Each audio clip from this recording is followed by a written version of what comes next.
Pakistani players के लिए तालियां, ये मिट्टी से नहीं बने हुए, ये शीशे से बने हुए हैं। कुछ भी होता है इनको पता नहीं चोट लग जाती है, इनको आंच आ जाती है, पता नहीं क्या हो जाता है। फ़खर जमान वर्ल्ड कप में बिल्कुल तरीके से फिट, अच्छी कारकर्दगी दिखाई जब जब भी उनको मौका मिला। उनको एक मैच में उन्होंने बड़ा अच्छा खेला, मगर जैसी बांग्लादेश के खिलाफ ओडीआई सीरीज होनी थी, इंजर्ड हो गए। पीएसएल शुरू हुआ, फिट हो गए, बॉल के साथ छेड़खानी भी कर रहे हैं, सिंगल हैंडेडली लाहौर के अंदर को मैच भी जितवा रहे हैं।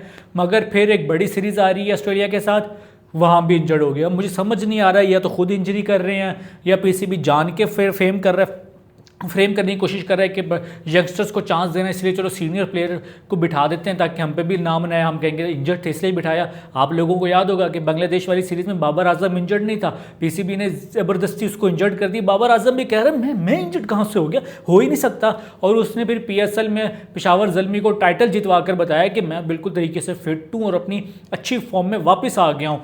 तो या तो फिर पीसीबी ने किया, अब या तो असली में इंजर्ड है वो मुझे नहीं पता, या असली में भी हो सकते हैं, क्योंकि साइम अयूब ने पीएसएल में उनकी 12.5 करोड़ के बिके थे, इतनी जितने पैसों के बिके थे उतनी अच्छी कारकर्दगी नहीं दिखाई। 1-2 30s आए लास्ट फाइनल वाले मैच में, अकेला हैदराबाद को अगर थोड़ा बहुत फाइटिंग जो उन्होंने स्कोर दिया था तो साइम अयूब भी खड़े रहे थे। तो उन्होंने ग्रेड 2 क्रिकेट खेली थी, जो प्रेसिडेंट टूर्नामेंट हो रहा है, प्रेसिडेंट ट्रॉफी हो रही है, मगर उसमें अभी तक वो किंग्समैन वाली टीम से अभी तक मैदान में नहीं उतरे। तो नज़र आ रहा है कि शायद इंजर्ड हो गए हों। फ़खर जमान की अगर हिस्ट्री को देखा जाए तो वो इंजरी प्रोन है, कभी इंजर्ड होते हैं, कभी ठीक होते हैं, इंजर्ड होते हैं, ठीक होते हैं। तो या वाकई ठीक है, या वाकई में इंजर्ड होंगे, या पीसीबी यंगस्टर्स को मौका देने के लिए यहाँ सीनियर प्लेयर्स को बिठा रही है। अगर जो भी है पीसीबी अगर सच्ची में इंजर्ड है तो पीसीबी को मैं चाहूँगा कि वो साफ शफाफ तरीके से उनका पूरा बताएं कि मेडिकल पैनल के बताएं कि ये इंजरी हुई है, अब इतना टाइम रह गया, ये रिकवरी होगी, तो सारा कुछ एक टाइम लाइन के मुताबिक पीसीबी को फिर बताना चाहिए। तो खैर फ़खर जमान और साइम अयूब ऑस्ट्रेलिया के खिलाफ 3 ओडीआई मैचेस से बाहर हो गए हैं, वो दोनों इंजरी का शिकार हो गए। पीसीबी ने अनाउंस कर दिया है अब किसी यंगस्टर्स को मौका दिया जाएगा, वो यंगस्टर एक मैच में चलेगा तो हमें होगा यस पाकिस्तान को दोबारा एक अच्छे खिलाड़ी मिल गया है। फिर उसके बाद से उसकी वो परफॉर्मेंस यूँ चली जाएगी, जो अपोजिशन टीम है, जो दूसरी टीम है, उनको वीकनेस पता लग जाएगी उस यंगस्टर की।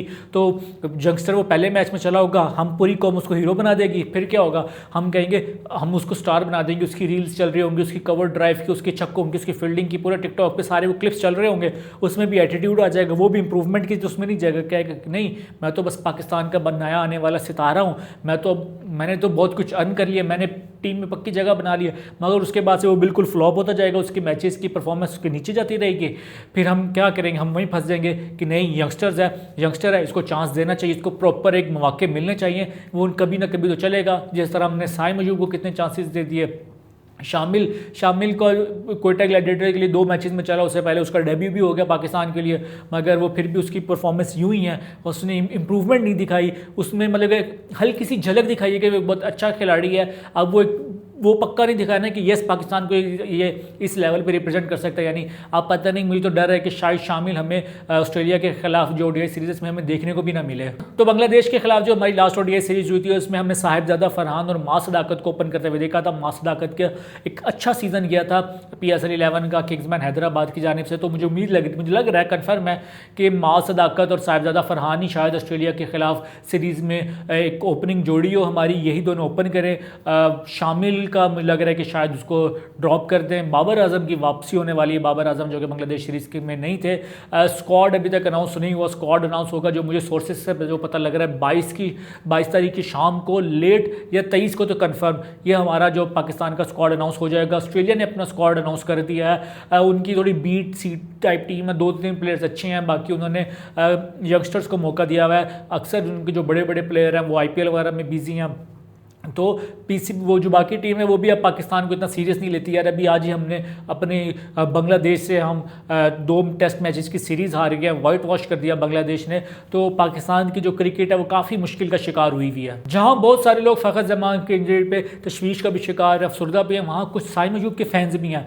मैं तो बिल्कुल उसमें हूँ कि साइम अयूब का रेस्ट चाहिए, साइम अयूब को 1.5 साल के लिए बस उसको जितने मौके देने थे दे दिए, बट ठीक है तुम्हें एक अच्छी क्रिकेट दी है तुम्हें हमने, मगर तुमने उस तरह इंप्रूव नहीं किया अपनी बैटिंग को, तुम खुद ही मेंटली टेंशन का शिकार रहे हो। मगर अब लोग उसके फैंस कह रहे हैं कि नहीं गलत फॉर्मेट है, टी20 परफॉर्मेंस की वजह से उसको वनडे से ड्रॉप नहीं करना चाहिए, क्योंकि अब साइम अयूब जो लाहौर में कैंप लगा हुआ है, उसमें साइम अयूब नहीं है, उस कैंप में भी साइम अयूब को शामिल नहीं किया गया।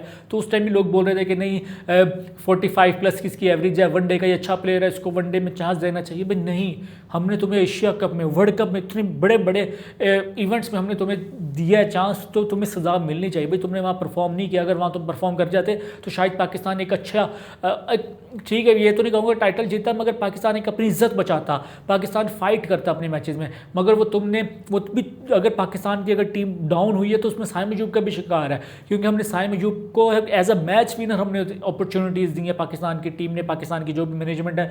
मगर उसने फ्लॉप हुआ तो उसकी सज़ा बनती है कि भाई उसको पाकिस्तान की टीम से फिलहाल दूर कर दिया जाए, वो भी डोमेस्टिक में दोबारा रगड़ा खा कर है। वो ऐसे नहीं कि भाई नहीं T20 का फॉर्मेट है, वो वनडे का, इसको मिक्स नहीं करना चाहिए। भाई ठीक है, हमें गुस्सा है, हम गुस्सा ये नहीं देख के करते कि अच्छा वो T20 का है या वनडे है, हमें साइम अयूब से गुस्सा है, साइम अयूब को इसी गुस्से की वजह से टीम से ड्रॉप होना चाहिए। मगर खैर शुक्र नहीं करूँगा कि इंजर्ड हो गया, अल्लाह ताला उसको सेहत दे, क्योंकि अभी बहुत सारी, अभी तो उसने हल्की सी क्रिकेट खेली है, अभी तो जवान लड़का है, अभी उसकी बहुत सारी क्रिकेट बाकी है।